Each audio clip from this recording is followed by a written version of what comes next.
Olá,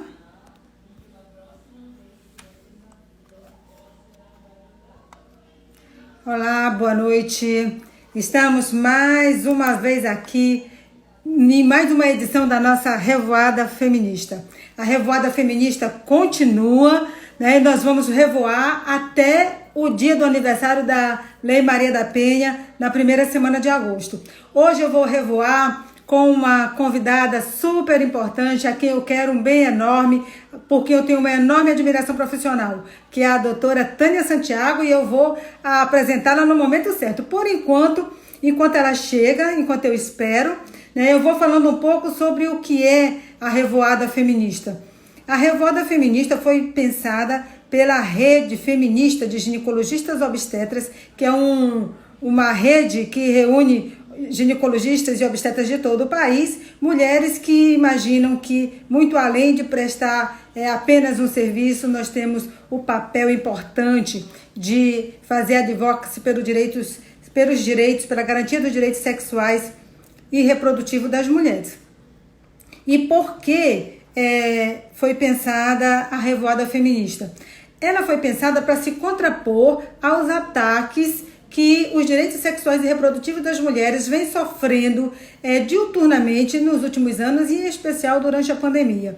O que aconteceu durante a pandemia? Os serviços de direitos sexuais, de saúde sexual e reprodutiva, eles foram, de alguma forma, suspensos, restritos, não é? Porque as equipes foram deslocadas para atender a emergência, para atender os locais onde se atendia os pacientes contaminados com Covid. E no dia 6 de junho, o governo, numa atitude correta e justa, resolveu corrigir isso e editou a nota técnica 16, que garantia, né, que orientava sobre a importância da manutenção dos direitos sexuais e reprodutivos, que os direitos sexuais e reprodutivos, esses serviços essenciais, eles são elencados pela própria ONU. São aqueles serviços que não podem faltar, especialmente em momentos de calamidade, como o caso de grandes enchentes, de grande movimentação de pessoas, ou casos de pandemia. Então, esses serviços não podem faltar. E que serviços são esses? São os serviços de contracepção, de planejamento familiar, pré-natal, assistência ao parto, os serviços de detecção, de diagnóstico e tratamento das infecções sexualmente transmissíveis,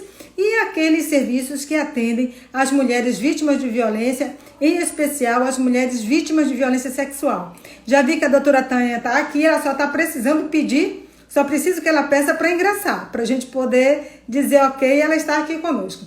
Bem, então esses serviços que eu acabei de referir são aqueles que são elencados pela ONU como sendo essenciais, aqueles serviços que não podem faltar, e era justamente aqueles serviços que estavam restritos naquele momento de pandemia e continuam, né? E com a nota técnica, lamentavelmente, a nota técnica 16, ela foi sustada pela Presidência da República antes mesmo de surtir os seus efeitos. Então, por isso, esse grupo de mulheres resolveu revoar, fazer uma revoada para falar sobre direitos sexuais e reprodutivos. E por que a gente falou de revoada? Né? Porque isso é inspiração dos pássaros. Doutora Tânia, você precisa pedir para entrar. Não adianta só entrar e acenar, precisa pedir para entrar. Deixa eu dizer isso aqui para ela, tá, pessoal? Nós estamos aprendendo a revoar aqui, né? Deixa eu dizer para ela aqui, tá?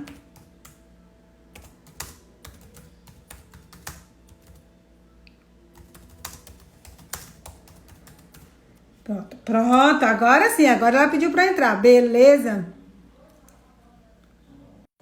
Muito bom, agora sim. Aguardando a Tânia. Muito bem, então, os pássaros, por que a inspiração dos pássaros? Oi, pronto, chegou aqui minha convidada.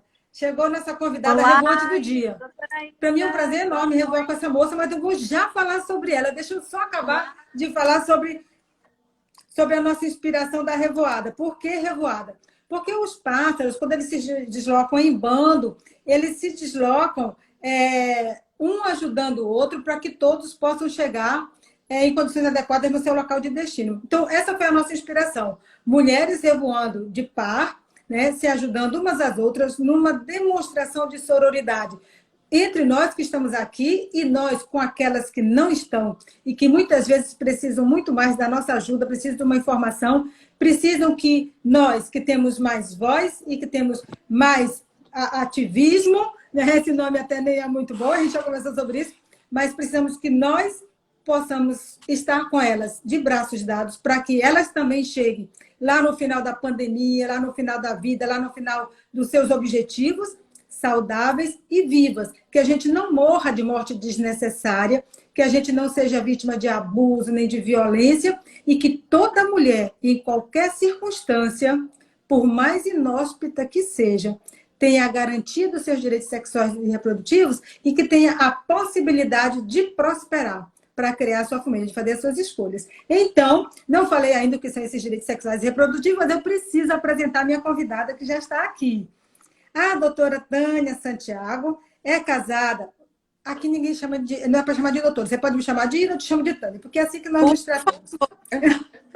A Tânia, a Tânia é casada com o Alexandre, que também é promotor, é mãe da Isabela e da Manuela, e é uma rondoniense. Ela faz questão de dizer isso. É uma rondoniense. Ela é prata da casa, ela é fruto da terra, ela é autóctone. Assim que nem eu. Ela só não é beradeira, porque ela nasceu em Rolim de Moura. Eu, sim, nasci no Beradão, porque eu sou histórica. Espigão do Oeste. Nasceu em Espigão do Oeste. Eu nasci no Forte Príncipe da Beira, porque eu sou histórica. Eu nasci na margem do Guaporé, então eu sou uma típica beiradeira mesmo, né? E me criei em São Carlos do Jamari. Mas a doutora Tânia é da terra e ela faz questão de dizer isso, né? A doutora Tânia, ela é promotora, é titular da Promotoria de Enfrentamento à Violência Doméstica e Familiar contra a Mulher. Eu conheci a Tânia, né, quando ela era bem jovenzinha, já se vão quase 20 anos na brincadeira. Vai uns 15, eu acho, né? Ah, já vai uns 15 anos. Não, 12, uns 12. Quando ela estava na promotoria da infância e na época eu estava ali na maternidade municipal Mãe Esperança. E os nossos caminhos se cruzaram, porque, na verdade, a garantia dos direitos das pessoas, ela precisa ser compartilhada. Nenhuma profissão, nenhuma instituição sozinha é capaz dessa garantia. E desde aí, né, nós não paramos de revoar juntas, né? Estamos sempre juntas. Eu faço lá com os alunos de medicina, todos os semestres, uma oficina de direitos sexuais e reprodutivos e violência contra a mulher. E todos os semestres a Tânia está lá, mesmo quando estava grávida, mesmo quando estava com o bebê no peito, estava lá compartilhando seus conhecimentos. E mais que isso, né? Eu acho que nós mostramos para os alunos que esse cuidado, de fato, ele é compartilhado na prática. Então, Tânia, vamos revoar aqui nos próximos 50 minutos, né? Eu queria que você contasse para nós um pouco de como é a sua vida. Eu já andei destrinchando aqui um bocado, disse com quem você é casado, quantos filhos tem, mas a gente quer saber um pouco da sua trajetória. Já investiguei a vida.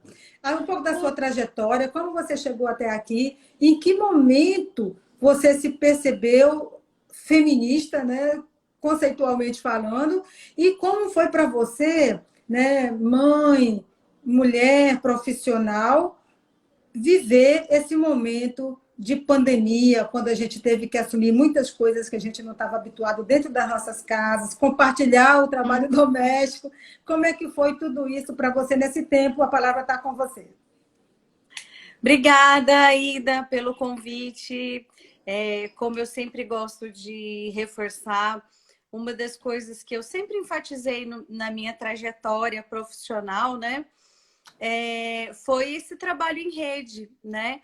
Porque eu acho que eu, como promotora de justiça, represento uma instituição que integra uma parcela muito pequena de toda a engrenagem, né, de defesa e de proteção de direitos humanos, e no meu caso especificamente, eu diria assim, de mulheres e família, assim, porque eu, desde que cheguei em Porto Velho, há quase 12 anos, eu trabalho com violência familiar, né?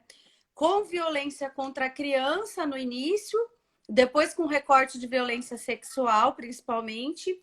E aí, de uns 5 anos para cá, já vai para 6, na verdade, violência contra a mulher. Bom, eu cresci em Espigão do Oeste, né? E minha família é muito grande. E eu acho que eu já fui um pouco feminista, né? Digamos assim, por ter sido uma das primeiras, né? A ter ensino superior. Fiz escola pública, toda educação infantil, fundamental, médio, em Espigão mesmo. E depois fui fazer direito em Ji-Paraná. E aí eu fui para São Paulo, né? Fiz um ano de um cursinho preparatório. E aí passei no concurso do Ministério Público, sempre quis ser promotora de justiça. Meu pai trabalhava muito assim com sitiantes, né? Com produtores de café.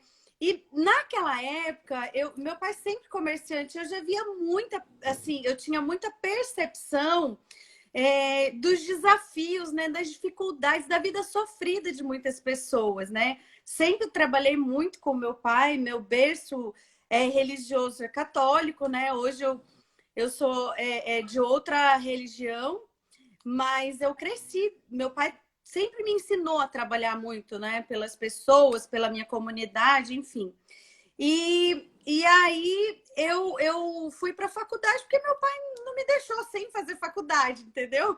Eu não queria fazer direito, mas aí naquele ano só tinha o vestibular da Unir de Cacoal, eu tinha perdido, fui fazer de Paraná porque ele me mandou fazer. E aí passei e sempre fui muito responsável, fui levando. Mas aí lá pelo terceiro ano eu fui assistir um júri.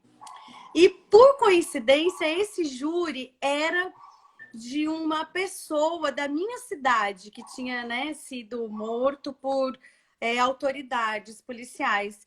E eu fiquei encantada com o trabalho do promotor. E quando eu cheguei ali, né, eu acho que a maior ideia, na minha, eu sou uma pessoa muito crente assim em Deus e tudo que Ele é para mim.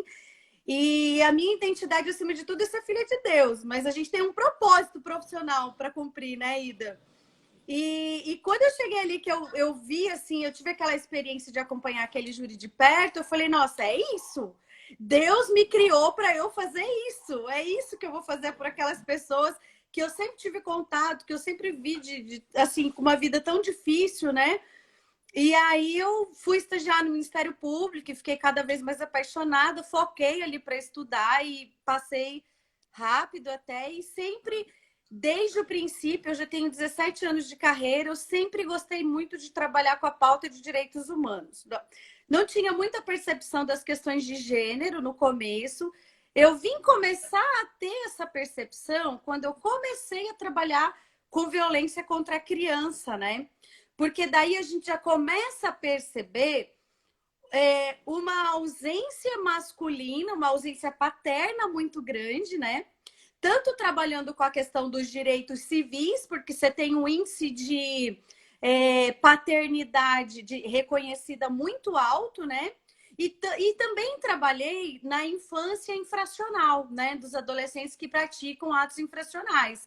E aí a gente vai percebendo, assim, opa, tem alguma coisa errada nesse mecanismo aqui de organização familiar e social, né? Um mecanismo que sobrecarrega a mulher, é um mecanismo que muitas vezes a gente que trabalha com família, sabe? A gente tem que até cuidar muito disso, porque é muito revoltante, assim. A gente vê muitas situações de mulheres que têm 3, 4 filhos com paternidade muitas vezes não reconhecida, tem que brigar na justiça. Então, isso tudo foi, sabe, Ida, despertando algo em mim. Mas eu me vi, de certa forma, mais assim, intensificamente defensora dos direitos das mulheres mesmo, quando eu fui trabalhar com a violência contra a mulher. Porque daí tudo isso afunilou um pouco mais, né? E aí foi na mesma época que eu me tornei mãe, né?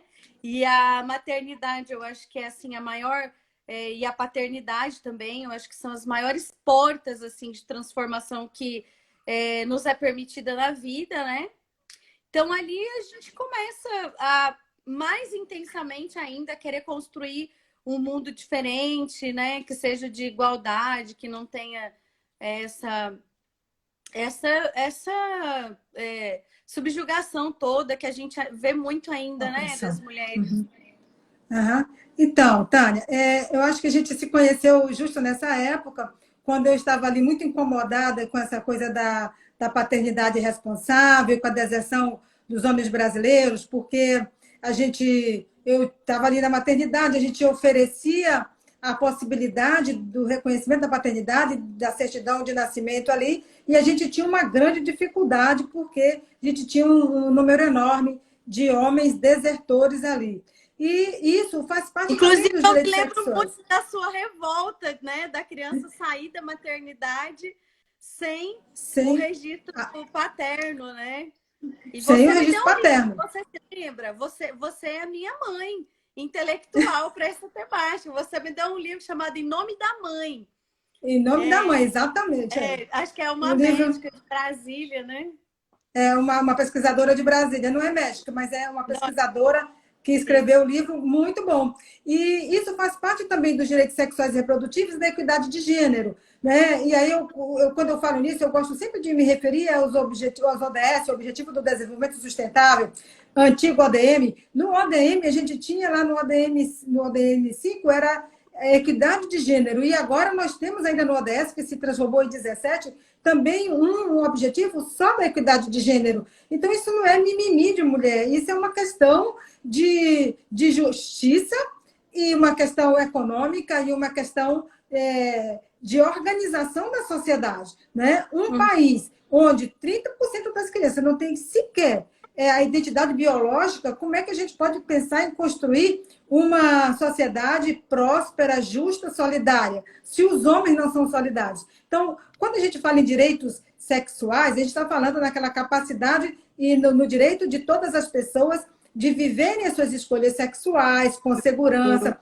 livre de doença, livre de violência. E os direitos reprodutivos, aquela capacidade que as pessoas devem ter, especialmente as mulheres, isso está claro lá na plataforma da Conferência Mundial de População e Desenvolvimento, lá do México, de 87, né, que o direito fundamental, a mulher precisa ser capaz de gerenciar sua capacidade reprodutiva para ter acesso a outros direitos, né, para que ela possa acessar outros direitos com segurança, porque alguém tem que cuidar das crianças, ninguém pode abandonar os filhos. Né? A gente inclusive, precisa. Ida, eu acho que esse é um ponto importante de ser dito, sabe? Uma das coisas que eu gosto muito de. Eu acho que a gente tem, assim, principalmente eu e você, que a gente tem um certo. Um ciclo, né, de relacionamento e de troca, assim, que envolve pessoas religiosas. Uma das coisas que eu sempre gosto de enfatizar, assim, é que o processo não é de exclusão. Muito que pelo contrário, ele é de inclusão e de integralidade de todas as realidades. E o que eu penso que tem que ser permitido, né, a qualquer mulher, acima de tudo, é só as condições e o direito que ela escolha. Eu sou extremamente atuante na minha profissão, mas quando eu decidi ser mãe, eu escolhi parar um ano em cada filha minha. Eu tirei licença maternidade, tirei licença prêmio, dei um intervalo de 3 anos de uma gestação para outra, né? 4 ali, para ter condições, sabe, Ida, de viver essa escolha, né? E certa feita, em contato com uma outra colega, ela disse assim para mim: olha, pois eu tive meu bebê, passou 6 meses, eu já estou nativa, já estou no trecho. E eu falei, que lindo, que bom que você tem condições de ter uma estrutura para isso, mas assim, é uma escolha sua e eu não me acho menos profissional por ter parado um ano, né? E não Não só. é. Então, eu acho que é isso, é muito interessante a gente bater nessa tecla, né? Só que assim, a mulher, isso não pode ser uma imposição, né? Ter filho ou não ter, cuidar do seu filho ou Quando não ter? cuidar. Toda escolha tem uma consequência, né? Toda escolha tem uma consequência. E o ideal, quando você fala, né, Ida? Eu gosto que você enfatiza bastante isso, quando você fala da questão de trabalhar a prevenção da gravidez na adolescência. O ideal é que cada menina, cada adolescente, cada mulher tenha informação e mecanismos, né, suficientes para ela fazer uma escolha que seja boa não só para ela, né? Mas também para o seu entorno, né? Porque depois, se você tem gravidez aí não planejada, né? Fruto até da ausência de política pública, né? De planejamento familiar, a gente vai ter vários problemas sociais em decorrência disso, né? A gente vai ter que socialmente, coletivamente lidar com isso depois. Então, para mim, essa pauta do empoderamento feminino passa muito por isso. E por nenhuma mulher ser diminuída de forma alguma pelas suas escolhas, né? Exato. Que tem a ver com o seu contexto de vida. Né? O mesmo respeito que a gente tem e honra e admiração que a gente dispensa para uma mulher que tem um alto posto profissional, a gente tem que dispensar para aquela mulher que escolheu viver a vida doméstica de forma integral. É uma escolha dela, né? Agora, tem que ter sido uma escolha e não uma imposição, né? E nem porque foi uma escolha, ela vai ser responsável sozinha pela vida familiar, né? Exatamente. Não, então, essa coisa da escolha é muito interessante. Eu tenho algumas amigas, tenho na minha família, mas eu tenho uma amiga que essa especialmente me chama a atenção, que fez essa escolha de não trabalhar fora e cuidar da casa e das filhas e tal. E as pessoas têm a impressão sempre que quem faz essa escolha, quando é uma escolha real, as pessoas põem tudo no mesmo balaio. Acha que é porque tinha preguiça de estudar, ou porque tinha preguiça de trabalhar. Isso, nada disso é verdade. A sua irmã é vida. A minha irmã, né? Gente, isso, que mulher doce, que pessoa que gosta de servir, de ajudar, de amar. Exatamente. E, nossa, adora Cleitinho. Exatamente. Então, isso é uma escolha. O duro Sim. É quando isso não é uma escolha, né? Quando eu sempre digo isso, quando você só tem uma opção, isso não é uma escolha, né? Uma escolha, ela necessariamente tem várias opções. Eu quero só falar das pessoas que estão aqui. Vamos lá. A Rosimar está aqui conosco. Oi, Rose, o Bruno, Mayumi, a Roseane. O pastor, Ida. Eu acho que eu vi. A Janaína está aqui, Janaína Passos. Alice, a Mara está aqui, cadê a Bené também está aqui? O Cleiton está aqui prestigiando. Tenho uma amiga aqui lá de Espigão também, viu? A Simone. Está aqui também, vamos já ver onde é que ela está. O Cleiton é o marido, o meu, não da Tânia, o meu. O dela é o Alexandre. Está aqui. A Mara está em outra reunião. A Mara, a Leide, minha irmã. A Raquel minha sobrinha revoou comigo esses dias, foi assim uma revoada maravilhosa, revoar com uma jovem que eu vi nascer, né? Eu estava no parque. Uma amiga muito querida também. Tá aqui também? Vamos lá, vai ajudando. Janaína Passo. José Roberto, Michele. Vai vendo aí, quem que você está vendo aí? Quem são os seus conhecidos? Deixa eu voltar. Zenilda está aqui. A Rose, nossa, a Rose maravilhosa. A Rose está aí. Nossa, é um prazer ter você conosco aqui. Cadê a Bené? A Bené está aqui também, que eu vi que estava falando de mulher, da Joana. A Alice, que está conosco, que é nossa assistente social lá no Ministério Público, uma amiga, vizinha, uma pessoa querida.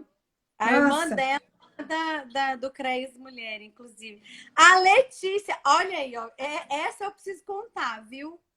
A Lelê, ela nasceu quando eu era promotora em Rolim de Moura. Já está na adolescência hoje. Eita! É assim mesmo. Incrível. José Roberto, lá de Rolim de Moura, grande. A Poli, minha irmã de fé, de caminhada, mulher que eu admiro muito. Legal, olha, muito legal. A Flávia, nossa promotora da saúde, acompanha a gente aí, Ida. Bem-vinda, Flávia. Olha só. A Flávia é a colega que eu conheço, eu falo que a gente podia trocar de filha, porque a filha dela é a garota mais feminista que eu conheço, tá? A Malu. Já nasceu assim, né? Olha aqui, a Bené está aqui dizendo... A Bené que quer saber sobre a efetividade da lei que mantém os serviços de atenção às vítimas de violência doméstica. Sobre a lei que a gente até já comentou um pouco, né? A 14.2? A Lei 14.022, que nós vamos também falar um pouco sobre isso aqui também. Já falamos sobre os direitos, o que são os direitos sexuais e direitos reprodutivos, e aí eu preciso fazer uma prestação de serviço aqui, que é sobre o Covid Mulher. O Covid Mulher foi uma iniciativa da Associação de Ginecologia e Obstetrícia. Onde é que está? Está aqui, o Covid Mulher. Anote aí, por favor, quem puder escrever, eu não sei se a gente pode escrever aqui, mas alguém que puder escreva, né? É 9340 9340 1352. 9340 1352. Isso é o número de WhatsApp. Por favor, divulgue o máximo que vocês puderem, né? Porque por esse WhatsApp as mulheres podem tirar dúvidas, podem ter uma assistência remota ao planejamento familiar. Então, muita coisa que não está sendo oferecida na rede e que é até bom que não, assim, de alguma forma, as mulheres precisam ficar em casa. Nós somos absolutamente a favor da restrição e do distanciamento social até que tudo isso passe, mas para isso nós precisamos dar condição às mulheres que fiquem em casa com segurança. Precisa ter alimento, precisa ter remédio, precisa ter assistência de saúde, precisa ter assistência quando tiver algum caso de violência. Então, elas precisam estar em casa, nós precisamos ter condições. Então, por este número, qualquer mulher pode acessar e tirar qualquer dúvida sobre métodos contraceptivos. E também tiramos dúvidas sobre outras coisas, mas o foco é o planejamento familiar. Eu queria, inclusive, aproveitar, né, e reforçar aqui, já que a gente conta aí com a presença, né, do líder religioso da minha igreja. Eu acho que essa é uma informação, sabe, pastor, que tem que ser disseminada, assim, de uma forma maciça. A gente vê que uma das instituições sociais que se manteve organizada e ativa durante esse período de isolamento social, por grupos, foram as igrejas. Então, é muito importante que as igrejas elas se envolvam na divulgação desse canal de atendimento, porque já parecia que ia ser um período menor, parecia que ia passar rápido. Parecia. De isolamento mas social. Não vai. Mas a gente vai ir para 5, 6 meses, né? Quase. Então, é preciso. E não vai acabar agora. Porque não, vai ter muita gravidez indesejada aí pelo meio, né? E o problema da gravidez indesejada. Assim, o que é preocupante é que as mulheres, né, de classe média, classe alta, elas têm acesso mais fácil.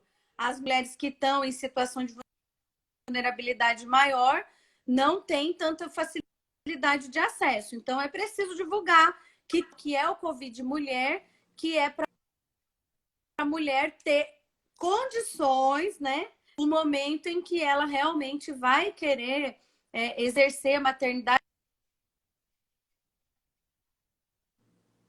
E seguramente esse não é um bom momento, né? Exceto para aquela mulher que precisa muito engravidar agora. Lógico que isso também é uma escolha, mas a gente precisa dizer que nesse momento isso será uma dificuldade, porque os serviços de pré-natal estão restritos por causa da restrição da mobilidade social. Então, isso é uma preocupação a mais. Daí a ONU elencar o planejamento familiar como o primeiro serviço essencial que não pode ser restringido, né, que precisa ser disponibilizado, porque as mulheres elas são penalizadas duplamente nas situações de calamidade. Uma mulher que engravidar agora de uma gravidez não desejada já é uma negação de direito. E ela vai ter muita dificuldade para acessar o pré-natal neste momento, porque os serviços estão restritos e tem sempre o risco de ela grávida se contaminar com o novo coronavírus, que é uma coisa que a gente não quer. Então, este é um serviço importante, como são importantes também os serviços, né, aqueles serviços que estão prontos para atender as mulheres vítimas de violência, que você vai falar aqui agora, tanto da lei, né, quanto dos serviços que estão disponíveis para as mulheres acessarem neste momento. Então, o que a Lei 14.002 mudou, né? Uma das, eu penso, mais significativas foi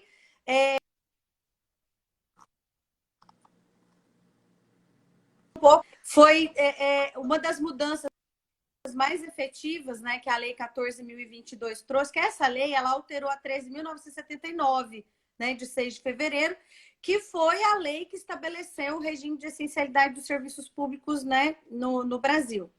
Então, a 14.022, ela mudou o quê? Ela tornou essencial, ela atribuiu o caráter de essencialidade aos serviços de enfrentamento à violência contra a mulher, né? Violência contra crianças e violência contra idoso e deficiente, todos num contexto de convivência familiar, né? Então, a lei diz que não é possível suspender nenhum tipo de prazo, por exemplo, e que as medidas protetivas de urgência já concedidas, né, elas são automaticamente prorrogadas caso elas vençam nesse período agora de isolamento social, né? Além disso, a lei assegura que caso a mulher prefira, ela tem direito a mulher, ou enfim, a criança, né, idoso, deficiente, tem direito ao atendimento presencial. Essas são algumas assim alterações que a gente pode citar. Veio, por exemplo, a previsão expressa, né, de intimação do ofensor por WhatsApp, que no Código de Processo Penal não tinha essa previsão. A lei trouxe tanto da medida protetiva quanto de outros atos, né, processuais. E isso é muito importante, por exemplo, Ida, por quê? Porque a gente tinha preocupação de caso o ofensor fosse intimado por WhatsApp, depois ele alegasse numa sede de discussão processual ali, que não, por exemplo, não caracterizaria o crime de descumprimento de medida protetiva, né? Porque ele não foi intimado oficialmente falando, entende? Então, tinha algumas discussões que poderiam surgir em razão dos modelos que foram adotados nesse período. Então, a lei traz a previsão expressa desses mecanismos que já foram adotados de imediato e amplia, deixando claro que, caso exista preferência, tem que ser assegurado o atendimento presencial. Quais são as portas de entrada para o primeiro atendimento que a gente tem? No nosso caso, especificamente... Eu posso fazer uma... Eu queria fazer uma pergunta antes de você passar. Eu quero fazer uma pergunta sobre essa lei. Isso é uma lei, né? Isso é uma lei. Então, embora a pandemia acabe, está estabelecido que daqui para frente, todas as vezes que nós vivermos uma condição de calamidade, a essencialidade desses serviços está garantida, é isso? Sim. Não é? Sim. Sim. Vai... Então, não é temporário. Não, eu acredito que essa mudança, ela trouxe um modelo, né, Ida? Pronto. No começo... É isso que eu queria saber. No começo de tudo isso, né, mesmo que tenha que haver uma nova previsão legal na lei que decreta a calamidade pública, porque tem uma lei, né, que decreta a calamidade pública. Eu acho que está assegurado que é um serviço essencial, né? Acho que não.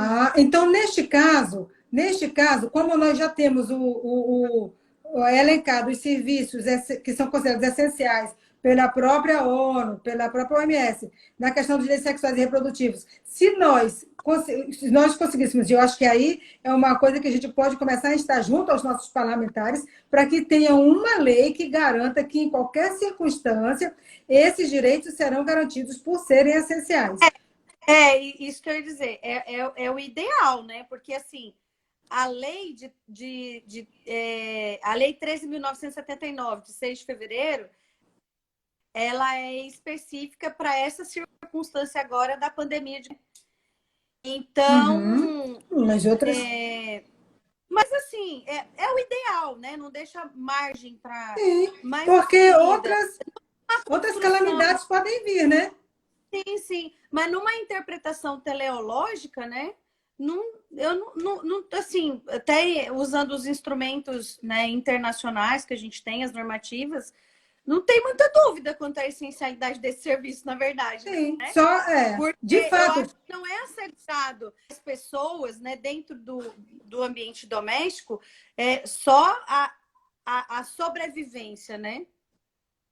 E aí eu acho Então, que a inteligência de todo esse mecanismo é de assegurar a vida com dignidade, né? Livre de uhum, qualquer forma de. Porque imagina, você está protegido dentro de casa, né? De uma pandemia que é externa, o contágio. exatamente. Mas aí você vai sofrer algo que é muito pior dentro da sua casa, né? Dentro da sua casa, exatamente. Você escapa do É, coronavírus e morre de morte materna, morre de feminicídio, morre. Não é razoável, né?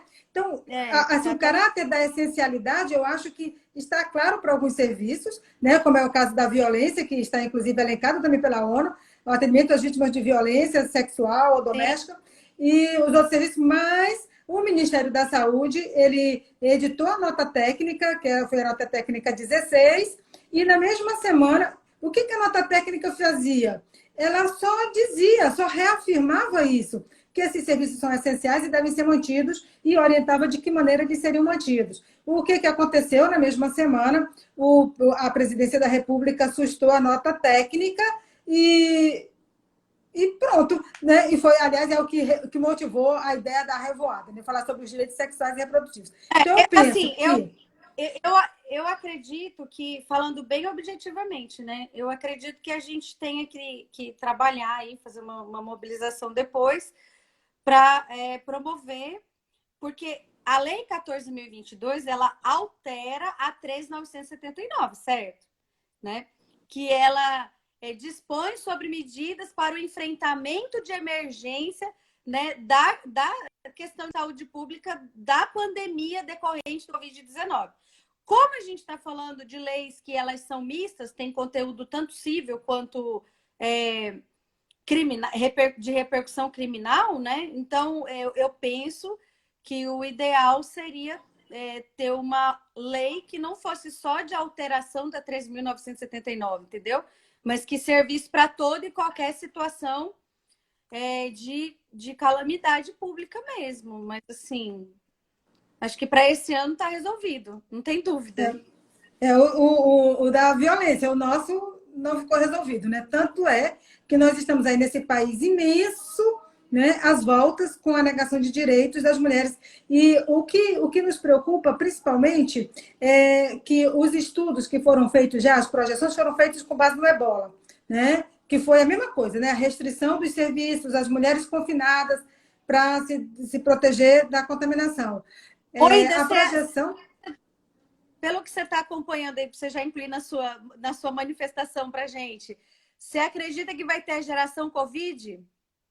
Você Sim, já apresentou estudos assim para a gente, sim, né? sim, Da sim, geração dos ciclos econômicos aqui, sim, exploratórios de Rondônia.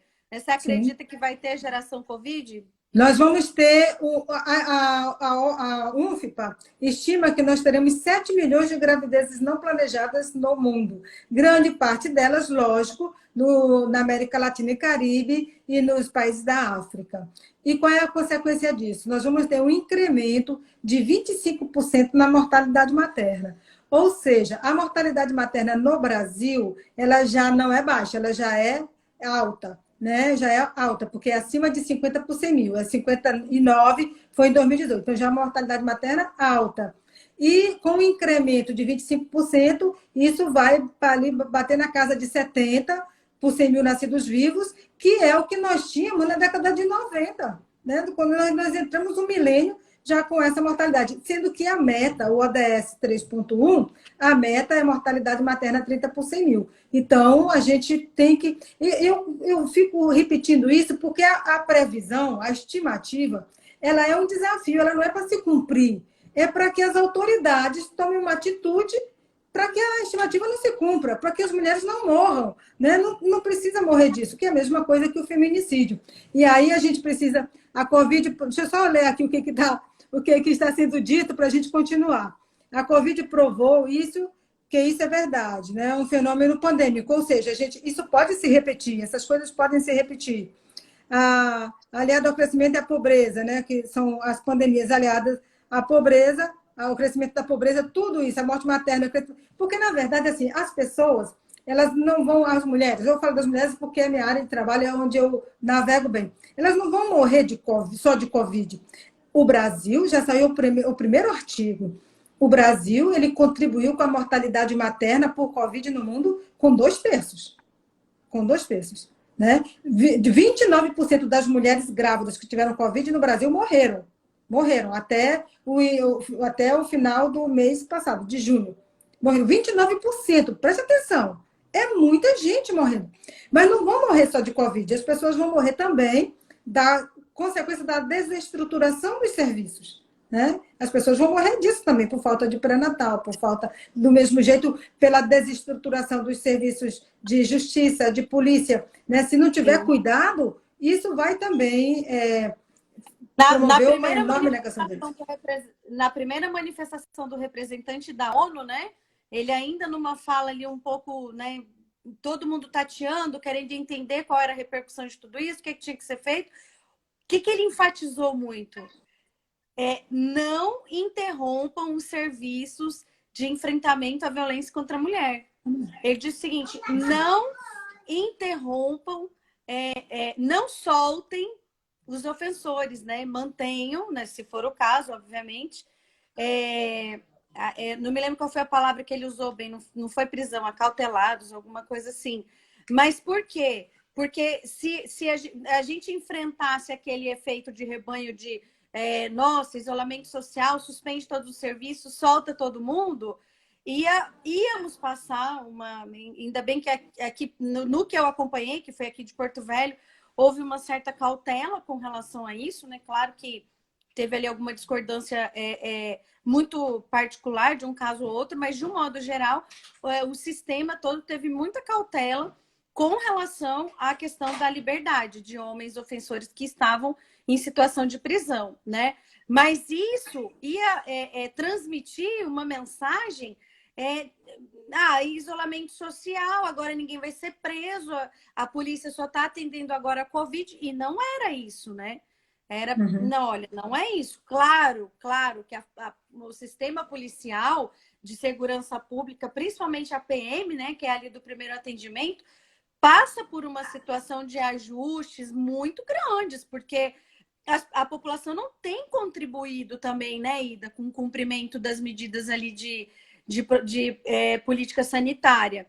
Então, a polícia acaba sendo muito acionada para fiscalizar o cumprimento dos decretos e tudo mais. Porém, a polícia também tem sido muito acionada para outras demandas, principalmente as domésticas, e ela tem atendido, né?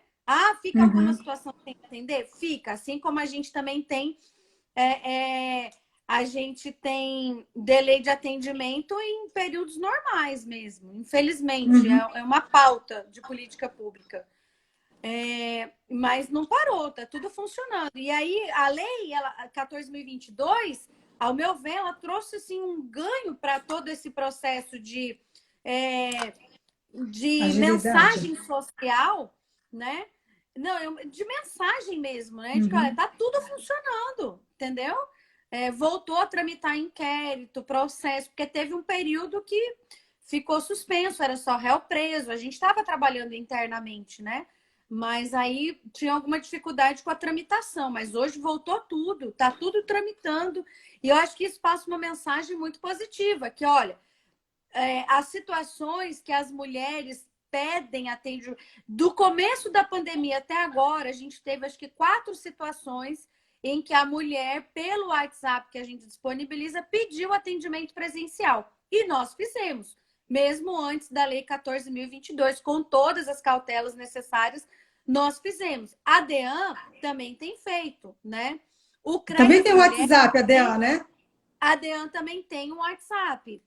Na verdade, todas as instituições que trabalham para proteção, para a rede de proteção e de responsabilização, que é aí onde pode vir prisão e tudo mais, elas mantiveram o primeiro atendimento por WhatsApp. Delegacia especializada, a promotoria, o núcleo da Defensoria Pública e o CREAS Mulher, né? O CREAS Mulher, desde o primeiro momento, também com atendimento presencial, numa capacidade menor, mas também mantendo atendimento presencial. Eu acho que o que aconteceu, Ida, foi assim, tem muitas mulheres que ainda não têm acesso a esses canais de atendimento, né? Lamentavelmente. Hoje mesmo, a gente estava fazendo uma instrução e ela não chegou a ser finalizada porque a internet do réu acabou. E aí não deu para fazer interrogatório e julgamento, entende? Então, assim, falou, vai acabar meus créditos aqui de internet. Então, eu acredito que tenha... A DEAN divulgou muito a questão da delegacia virtual, né, para o registro de ocorrência. Eu acredito que muitas mulheres não saibam ter acesso, né, a essa ferramenta. Uhum. E eu acho que agora que a gente está talvez tendo um alcance maior de informação, entendeu? No começo, eu acho que demorou um pouquinho assim para massificar a divulgação da informação. Mas mesmo assim, a gente vai ter aquela parcela de mulher que precisa, inclusive da medida protetiva, que não sabe que está tendo atendimento presencial, que não sabe que pode resolver toda a situação dela por WhatsApp.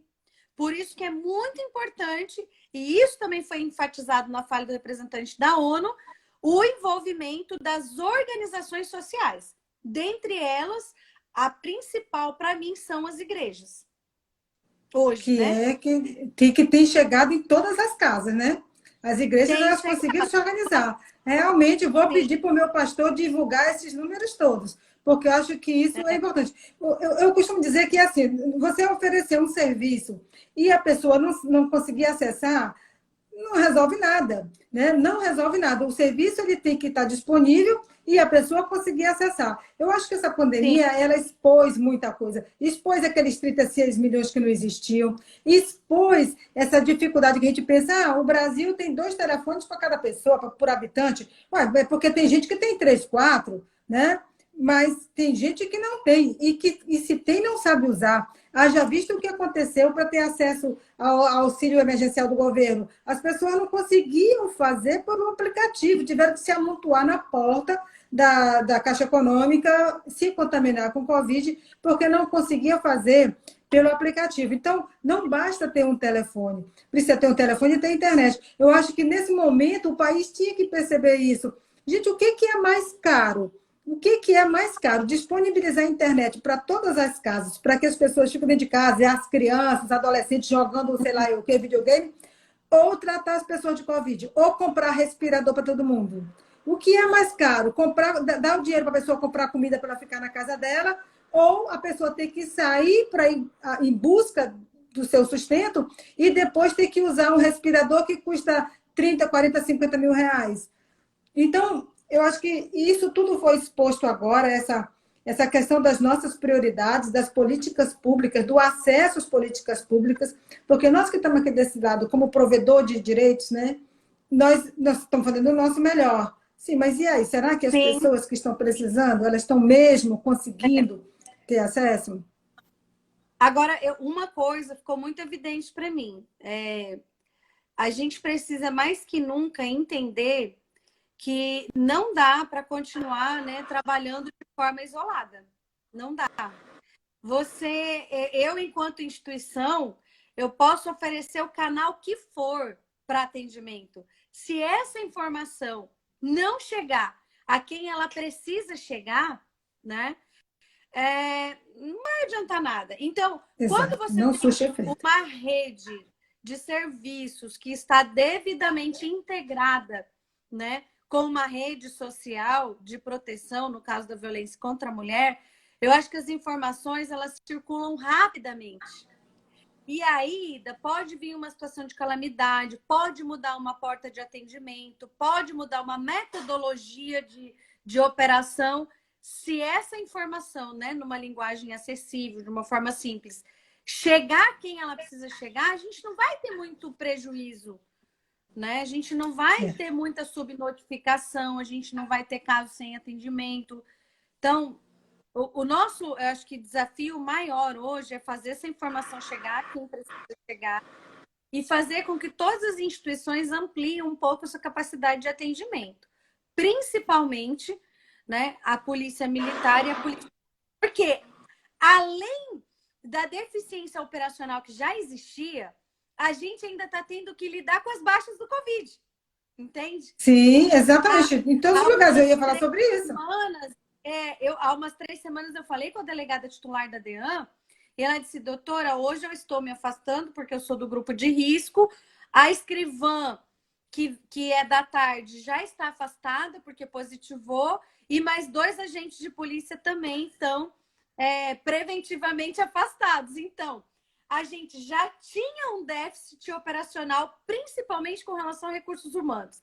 E aí, outra coisa, as instituições, até escola, enfim, até igreja, né, que já estavam organizadas tecnologicamente falando, nadaram de braçada desde o começo. Com muita facilidade, elas se adaptaram a essa nova forma de transmissão de informação e de interação, né? Agora, o que a gente observou foi que algumas instituições da rede de atendimento demoraram um certo tempo para conseguir se organizar e oferecer a nova metodologia operacional, que era, no início, completamente virtual, né, Ida? Então, nós estamos caminhando aqui para o nosso final, temos aqui 7 minutos ainda, e eu acho que isso é muito verdadeiro. Eu acho que nesse aspecto, sabe, Tânia, a gente caminhou, foi um aspecto positivo de toda de todo esse pandemônio. O aspecto positivo foi a gente perceber que é possível, é mais fácil, e a gente consegue alcançar muito mais pessoas se a gente usar a tecnologia. Sim. Então, mesmo a saúde tinha muita restrição com relação a isso. Toda a saúde como um todo, médicos, instituições, a usar tecnologia. Então, hoje a gente percebe, nós fomos obrigados, né, a fazer uma assistência remota. Lógico que tem coisa, eu não consigo fazer um exame ginecológico pela internet, não consigo inserir um dia pela internet.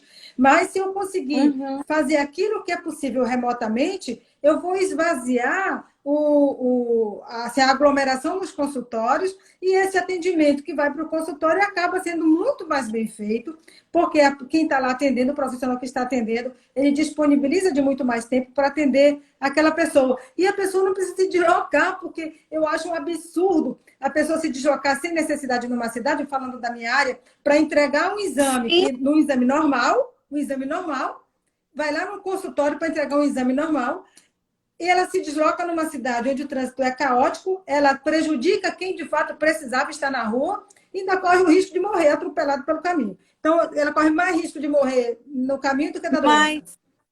Sim, mas no sistema de justiça também foi assim um salto isso.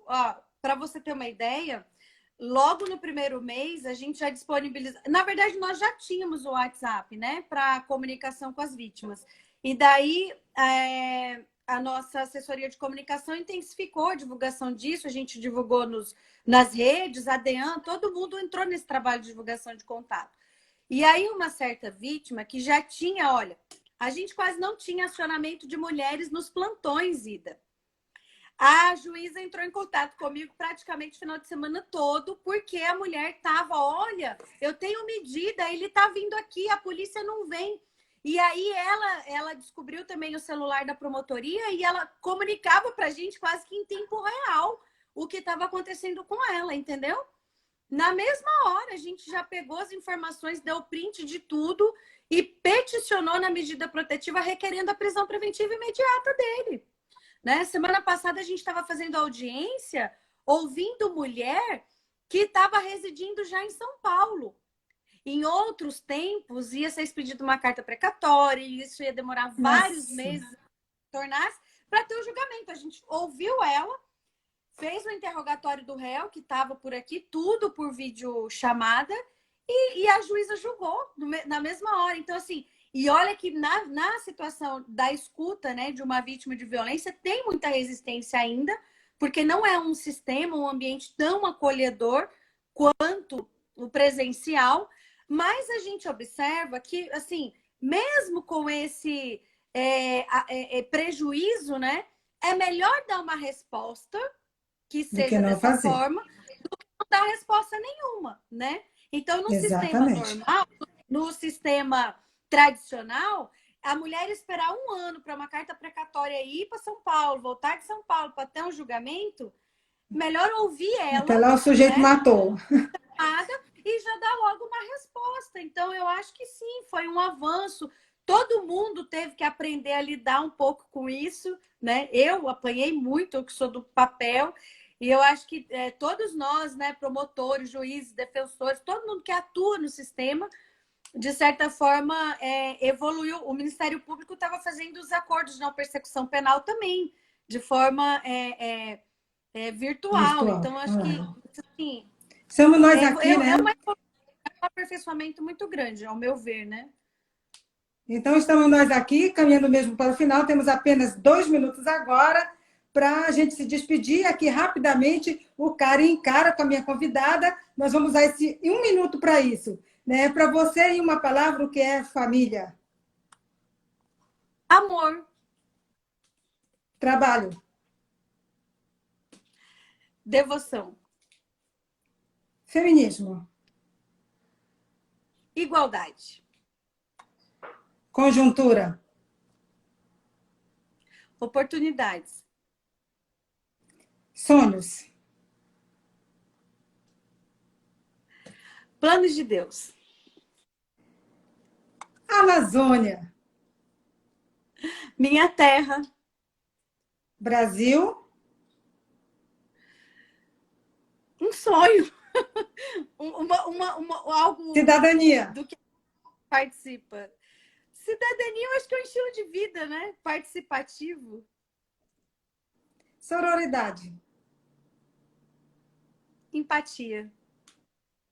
Empatia. Somos nós, né? Nós, mulheres, tentando nos colocar no lugar de outra. Não é fácil, né? Da nossa posição, a gente se colocar no lugar da ribeirinha, da indígena, da mulher do campo, mas a gente tenta. E cada uma na sua arena, na sua área de trabalho, trabalhando para que outras mulheres tenham uma vida melhor, que não morram de morte que não precisa morrer e que também consigam prosperar. Tânia, um abraço virtual para você, para todas as nossas manas que estão aqui, né? Um abraço virtual, enquanto a gente não pode se abraçar pessoalmente. E aí você tem 1 minuto para se despedir da gente e do seu público aqui, ó, do seu fã-clube que está aqui. Eu só quero agradecer a oportunidade. Eu acho que isso mantém a chama, né, acesa. Eu acho que todos nós estamos precisando um pouco disso. Eu queria ouvir várias pessoas queridas que entraram ali, que estão interagindo. A Lúcia, que, assim, nossa, é uma mulher que fez uma escolha, né, da maternidade aí, tempo integral, que eu admiro demais. Nossa, uma mulher sensacional. O Evandro, que é meu colega de Ministério Público, né? E, assim, outras pessoas que entraram, desculpa, em 1 minuto não dá tempo de agradecer aí a participação e a interação de todo mundo. E eu queria só reforçar, terminar aqui, encerrando, reforçando que a Benedita está lembrando ali que na semana do dia 7 de agosto vai ser topíssimo, vocês não podem perder. A gente vai ter live todos os dias, né? Eu queria parabenizar imensamente aí você, Ida, por ser tão... A minha filha entrou aqui, te viu? E aí ela disse assim, mamãe, quem é essa? Eu disse, é a doutora Ida. Ah, tá, quem é ela? Aí eu tentei explicar resumidamente para ela. Ela virou para mim e disse assim, ai mãe, ela é tão bonita. Eu falei, qualquer hora eu te conto toda a história dela, viu? Então eu acho que você tinha que fazer um Ida para crianças, viu? E muitas outras de nós, né? Contar assim... Eu acho que da sua trajetória, porque eu acho que toda mulher tem uma trajetória que é um pouco de superação, né, Ida? Não tem como. Então, eu acho que a gente consiga continuar transmitindo tudo isso, né, para as nossas meninas e trazendo mais homens para o nosso time, né? Eu acho que enquanto tiver uma mulher que está sob violência dentro do seu lar, a gente tem muito o que fazer ainda, né? Muito mesmo. Muito, muito. É o nosso trabalho. Então, e continuamos revoando de parzinhos. Esperamos todo mundo nas próximas revoadas, hein, pessoal? Ei, eu espero que esse projeto das revoadas volte lá em novembro, hein? Eu espero. Isso, vamos sim. Eu gostei de revoar. Adorei revoar. Beijo grande para todos e todas que nos assistiram. Tânia, olha, um abraço grande para você, para as suas meninas. Foi ótimo, viu? Valeu, beijo.